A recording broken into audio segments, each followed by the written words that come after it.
ಹೇಳಿದ್ದು ಒಂದೇ, ನನಗೆ ಇದು ಇವತ್ತು ಒಂದೇ ದಿವಸದ ಈ ಪ್ರಕರಣ ಅಲ್ಲ, ಒಂದೇ ದಿವಸ ಒಂದೇ ವಾರ ಆಗಿದ್ದಲ್ಲ. ಇದು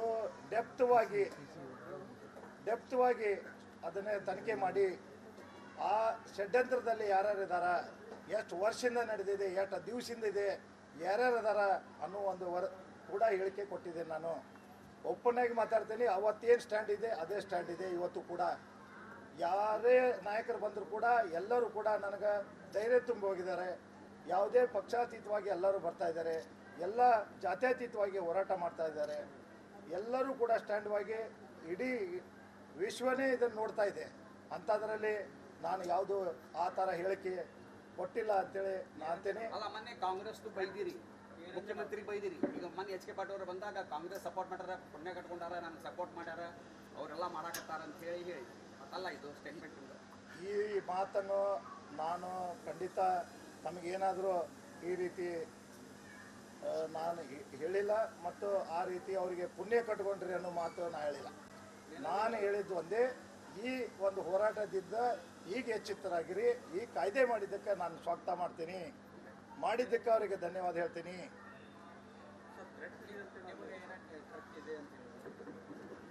ಈಗಾಗಲೇ ಅನೇಕ ನನ್ನ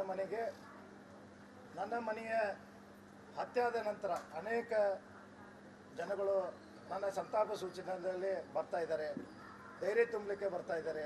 ಅನೇಕ ಪಕ್ಷಾತೀತವಾಗಿ ಜಾತ್ಯತೀತವಾಗಿ ಹೋರಾಟಗಾರ ಪರವಾಗಿ ಎಲ್ಲ ವರ್ಗದ ಜನ ನನಗೆ ಬಂದು ಧೈರ್ಯವನ್ನು ಹೇಳ್ತಾ ಇದ್ದಾರೆ. ನಾವು ನಿಮ್ಮ ಜೊತೆಗಿದ್ದೀವಿ, ನಾವು ಈ ಹೋರಾಟನ ನಾವು ಬಿಡಲ್ಲ, ನಾವು ನಿಮ್ಮ ಜೊತೆಗಿದ್ದೀವಿ, ನೀವು ಯಾವುದೂ ಕೂಡ ಆತಂಕ ವ್ಯಕ್ತಪಡಿಸಬೇಡ್ರಿ ಅಂತೇಳಿ ಧೈರ್ಯ ತುಂಬಿ ಹೋಗಿದ್ದು. ಅದೇ ಧೈರ್ಯಲ್ಲೇ ನಾನು ಕೂಡ ಇದ್ದೆ.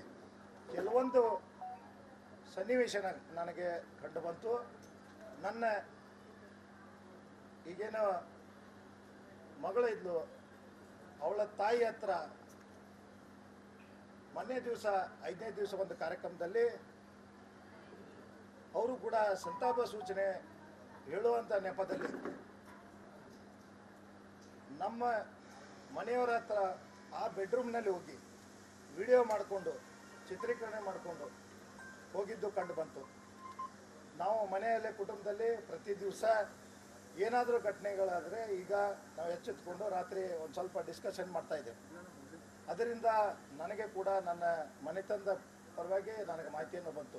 ಅದರ ಜೊತೆಗೆ ನನ್ನ ಕಾಲೋನಿಯಲ್ಲಿ ಇರ್ತಕ್ಕಂಥ ಬಿಡ್ನಾಳ್ ಗ್ರಾಮದ ಬಸವನಗರದಲ್ಲಿ ಇರ್ತಕ್ಕಂಥ ಗುರು ಹಿರಿಯರು ಈ ಒಂದು ವ್ಯಕ್ತಿಯ ಚಿತ್ರವನ್ನು ನೋಡಿ ಇಲ್ಲೇ ಸಂಚಾರ ಮಾಡ್ತಿದ್ದ ಅನ್ನೋ ಮಾತು ಕೊಟ್ಟರು. ಇಲ್ಲಿ ಅನೇಕ ದಿವಸಗಳಿಂದ ಸಂಚು ಹಾಕ್ಕೊಂಡು ಕೂತಿದ್ದ, ಇವನೇ ಅಂತ ಗೊತ್ತಾಗಿಲ್ಲ ಅನ್ನೋವನ್ನು ಮಾಹಿತಿ ಕೊಟ್ಟರು. ಈ ಒಂದು ನಾವು ಇಲ್ಲಿ ಸುರಕ್ಷಿತವಾಗಿ ಇಲ್ಲಿ ಬಿಡ್ನಾಳ್ ಗ್ರಾಮದಾಗಿದ್ದೀವಿ. ಯಾರೋ ಅನಾನುವಾಗಿ ಅಡ್ಡಾಡಿದ್ರು ಕೂಡ ಮೊದಲಾದರೂ ಜಾಗೃತಿ ವಹಿಸ್ತಿದ್ವಿ ನಾವು ಅಂತ. ಅವರಿಗೂ ಕೂಡ ಈಗ ಇದು ಹತ್ಯೆ ಆದ ನಂತರ ಅವರಿಗೂ ಕೂಡ ಕೆಟ್ಟ ಅನಿಸಿದ್ದು. ಈಗ ನನಗೆ ಗಮನಕ್ಕೆ ತಂದರು. ನಾನು ಪೊಲೀಸ್ ಇಲಾಖೆಗೆ ನಿನ್ನೆ ಎದ್ದ ತಕ್ಷಣ ನಾನು ಬೆಂಡಿಗೇರಿ ಪೊಲೀಸ್ ಠಾಣೆ ಅಧಿಕಾರಿಗಳಿಗೆ ತಂದೆ, ನಮ್ಮ ಎಸ್ ಬಿ ಡ್ಯೂಟಿಗಳಿದೆ, ಇಮಿಡಿಯೇಟ್ಲಿ ಅವ್ರು ರಾತ್ರಿ ನಂಗೆ ಸೆಕ್ಯೂರಿಟಿ ಕೊಟ್ಟರು. ಇವತ್ತು ಬೆಳಗ್ಗೆ ಮುಖ್ಯಮಂತ್ರಿಗಳು ನಮ್ಮ ಮನೆಗೆ ಬರ್ತಾ ಇದ್ದಾರೆ. ಅವ್ರ ಗಮನಕ್ಕೆ ತಂದು ನಾನು ಅವ್ರ ಆದೇಶ ಮಾಡಿಸ್ಕೋಬೇಕಂತ ನಮ್ಮ ಮಂತನದಲ್ಲಿ ಅದೊಂದು ಬೇಡಿಕೆ ಇಟ್ಕೊಂಡು ನಾವು ಕೂತಿದ್ವಿ. ಅಷ್ಟರೊಳಗಡೆ ಬೆಳಗ್ಗೆ ಕೂಡ ಅಲ್ಲೇ ಜನ ಬಂದು ನಿಂತು ಅವರು ಸಂತಾಪ ಸೂಚನೆ ಮಾಡೋರಿದ್ರೆ ನನಗೆ ಮೇಲಿನ ರೂಮ್ಗೆ ಹೋಗೋ ಅವಶ್ಯಕತೆ ಇರಲಿಲ್ಲ, ಮತ್ತು ಮೇಲಿನ ಸ್ಟೆಪ್ ಹತ್ತೋ ಅವಶ್ಯಕತೆ ಇರಲಿಲ್ಲ. ಅವರು ಕೂಡ ನಾನು ಯಾರಪ್ಪ ನೀನು ಅಂತ ಕೇಳಿದಾಗ ಅವ್ರು ಕೂಡ ಬಂದೇನು ಹೇಳ್ರಿ ಅಂತ ಕೈ ಮಾಡಿದರು. ಯಾರವ್ರು ಅಂತಂದ್ರೆ ನನ್ನ ಹಿಂದೆ ಯಾರೂ ಇಲ್ಲ.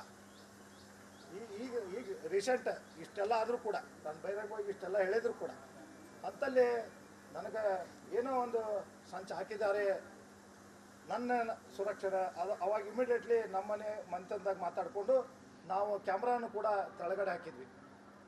ಈಗ ಹೊಸ ಕ್ಯಾಮ್ರಾ ಕೂಡ ಸೇಫ್ಟಿ ಮಾಡ್ಕೊಂಡಿದ್ದೇನೆ. ಮತ್ತು ಇದ್ರ ಬಗ್ಗೆ ನಾನು ಮುಖ್ಯಮಂತ್ರಿಗಳ ಕಡೆ ನಮ್ಮ ಮನೆಗೆ ಬರ್ತಾ ಇದ್ದಾರೆ, ಅವ್ರಿಗೆ ಡೈರೆಕ್ಟಾಗಿ ವಿನಂತಿ ಮಾಡ್ಕೊಳ್ಳೋ ನಾನು ವಿಚಾರ ಇತ್ತು. ಬಟ್ ನನಗೂ ಈಗೂ ಕೂಡ ಮುಖ್ಯಮಂತ್ರಿಗಳು ಬರೋಕ್ಕಿಂತ ಮುಂಚೆಗೂ ಕೂಡ ಅನ್ಯಾಯವಾಗಿ ಜನ ಅಡ್ಡಾಡೋದು ನೋಡಿ ತಕ್ಷಣ ಮತ್ತೆ ಮಾಧ್ಯಮ ಮಿತ್ರರು ಒಂದು ಪಾಯಿಂಟ್ ಕೇಳಿದ್ರು. ನಾನು ಸ್ಪಷ್ಟವಾಗಿ ಇದ್ದಿದ್ದು ನಾನು ಎಲ್ಲರೂ ಮಾಧ್ಯಮ ಮಿತ್ರರು ಹೇಳಿದೆ. ಅದನ್ನು ಇಮಿಡಿಯೇಟ್ಲಿ ಆ್ಯಕ್ಷನ್ ಆಯಿತು. ಹಿಂಗೆ ಹೇಳಿದೆ. ಆಗಲೇ ಕಮಿಷನರ್ ಫೋನ್ ಮಾಡಿದರು ನನ್ನ ಗಮನಕ್ಕೆ ತರಬೇಕಾಯ್ತು, ನೀವು ಮಾಧ್ಯಮ ಕೇಳಿಬಿಟ್ರಲ್ಲ. ನಾನು ನಿಮ್ಮ ಜೊತೆಗದೇನಂತ ಆಯುಕ್ತರು ಫೋನ್ ಮಾಡಿದ್ದೆ. ಸಂತೋಷ, ಇಮಿಡಿಯೇಟ್ಲಿ ನಾನು ಮೇಡಮ್ಗೂ ಸೆಕ್ಯೂರಿಟಿ ಕೊಡ್ತೀನಿ, ನಿಮಗೂ ಕೊಡ್ತೀನಿ, ನಾನು ನಿಮ್ಮ ಮನೆಗೂ ಕೂಡ ಭದ್ರತೆಯನ್ನು ಕೊಡ್ತೀನಿ ಅಂತ ಸೂಚನೆ ಮಾಡಿ ಇನ್ಸ್ಪೆಕ್ಟರ್ ಕಳಿಸಿ ACP ಶಿವಕುಮಾರ್ ನಾಯಕರು ಕೂಡ ಮಾತಾಡಿದರು. ಎಲ್ಲ ರೀತಿಯಿಂದ ನಿಮಗೆ ಸೇಫ್ಟಿಯನ್ನು ಮಾಡ್ತೀವಿ ಅನ್ನೋ ಮಾತು ಕೊಟ್ಟರು ಮತ್ತು ಕಳಿಸಿದ್ದಾರೆ ಕೂಡ.